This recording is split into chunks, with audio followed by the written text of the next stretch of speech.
Assalamualaikum warahmatullahi wabarakatuh. Apa kabar semuanya? Semoga kita semua selalu dalam naungan rahmat Allah Subhanahu wa Ta'ala, dan semoga semuanya sehat walafiat. Santri-santri Husnul Khotimah yang dirahmati Allah, pada pertemuan ketujuh pelajaran akidah ini kita akan membahas akhlak terpuji, yaitu pada subpokok bahasan tentang qanaah. Baiklah, kita akan melanjutkan akhlak terpuji tentang al-qanaatu. Yang pertama adalah ta'riful qanaah, pengertian daripada qanaah. Qanaah menurut bahasa Indonesia artinya ridho atau puas dengan apa yang diberikan Allah kepada hambanya. Sekarang Ibu akan membacakan arti atau ta'rif daripada al-qanaatu. Al-qanaatu hiya al-iqtina'u bima atahu wahu waridho bihi. Qanaah adalah merasa cukup dengan apa-apa yang Allah berikan kepadanya dan ridho dengannya. Jadi, untuk orang yang mempunyai sifat qanaah ini, dia tidak rakus. Dia mensyukuri apa-apa yang telah Allah berikan kepadanya. Ya, walaupun tidak sesuai dengan yang diharapkannya. Nah, jadi orang yang qanaah itu kebalikannya adalah toma atau rakus. Orang yang seperti ini, qanaah ini adalah orang yang pandai bersyukur atas nikmat yang Allah diberikan kepadanya. Selanjutnya yang kedua adalah ad-dalilu minal kitabi wal hadisi ala wujubil qanaati. Dalil tentang yang kedua adalah dalil dari kitab ataupun Al-Quran dan hadis Nabi tentang wajibnya kita untuk qanaah. Ya. Yang pertama adalah dalil nakli dari Al-Quran, dan yang kedua adalah dalil nakli dari hadis Nabi. Yang pertama Ibu akan bacakan adalah dalil nakli Al-Quran surat Hud ayat 6. Qala ta'ala, a'udzu billahi minasyaitonir rajim, wa ma min dabbatin fil ardi illa 'alallahi rizquha wa ya'lamu mustaqarraha wa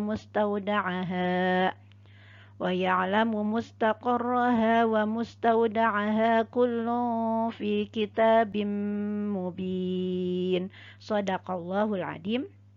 Yang artinya, dan tidak satupun makhluk bergerak atau bernyawa di muka bumi ini melainkan semuanya dijamin Allah rizkinya.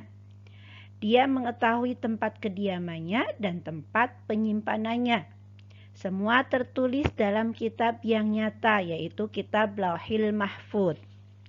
Santri-santri Husnul Khotimah yang dirahmati Allah Subhanahu wa Ta'ala, pada dalil nakli Al-Quran surat Hud ini menguatkan kita bahwasanya Allah memberikan rizki kepada seluruh makhluknya yang bernyawa.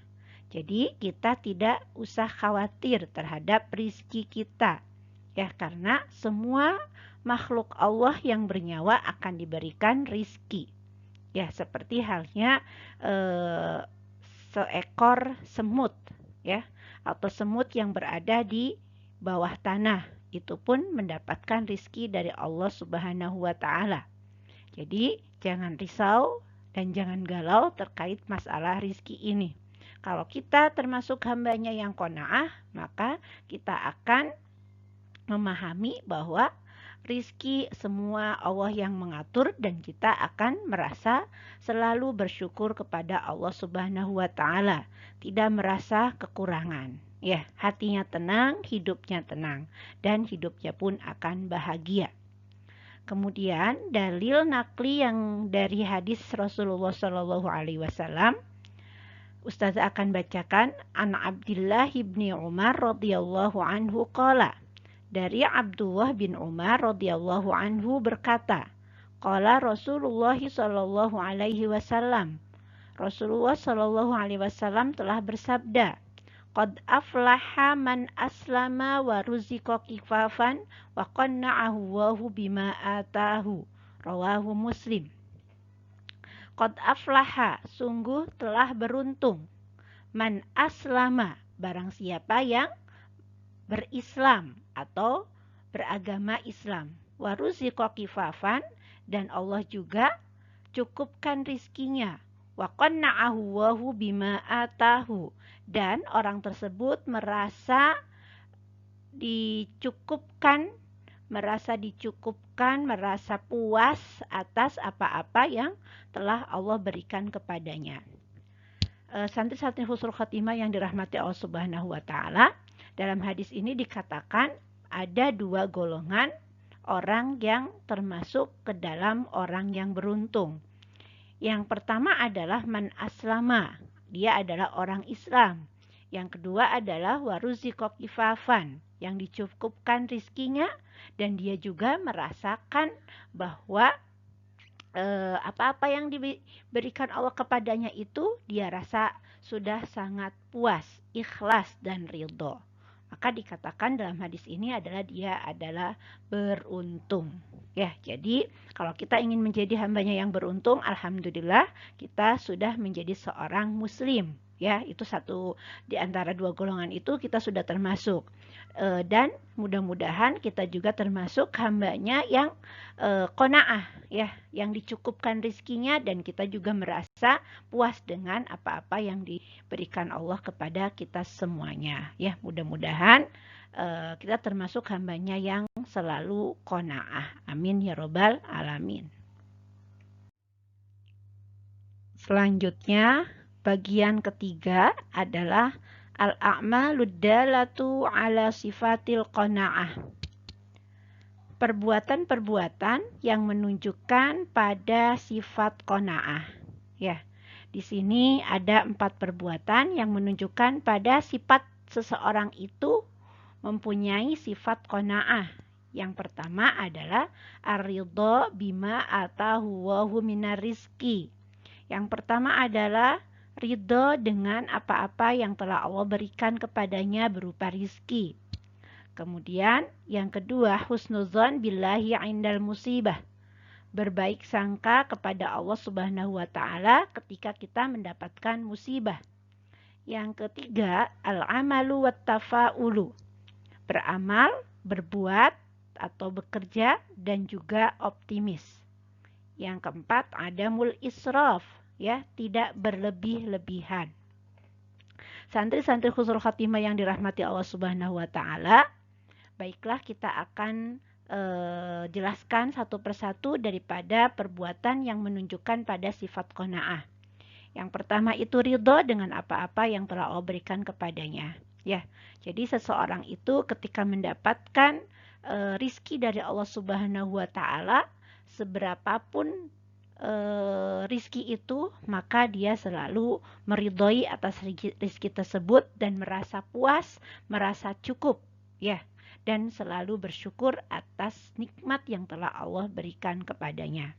Ya, jadi hidupnya dia tenang, hidupnya dia bahagia karena sudah ridho dengan apa yang Allah berikan kepadanya.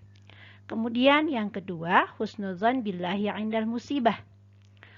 Sifat yang kedua ini adalah ketika dia mendapatkan musibah dari Allah Subhanahu wa taala, maka dia berbaik sangka kepada Allah Subhanahu wa taala atas musibah yang menimpanya.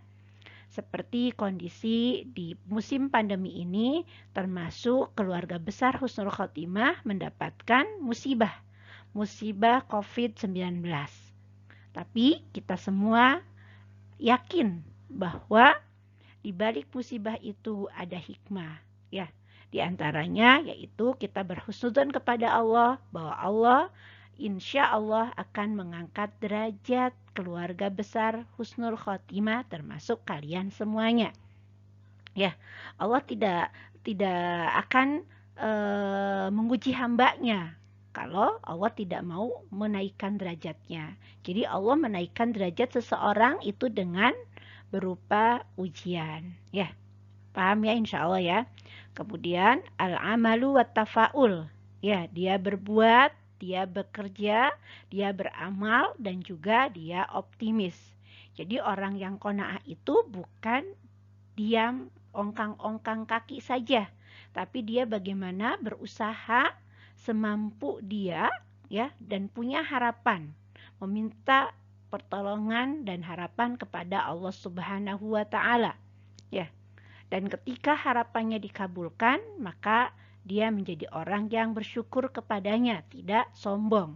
Dan ketika harapannya tidak, dan ketika pekerjaannya atau perbuatannya itu tidak sesuai dengan harapan, maka dia pun bersabar, tidak putus asa. Makanya di sini ada kata at-tafaul, optimis.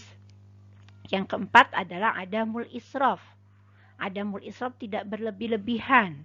Ya, jadi maksudnya di sini adalah tawazun, seimbang, tidak ngoyo, ya.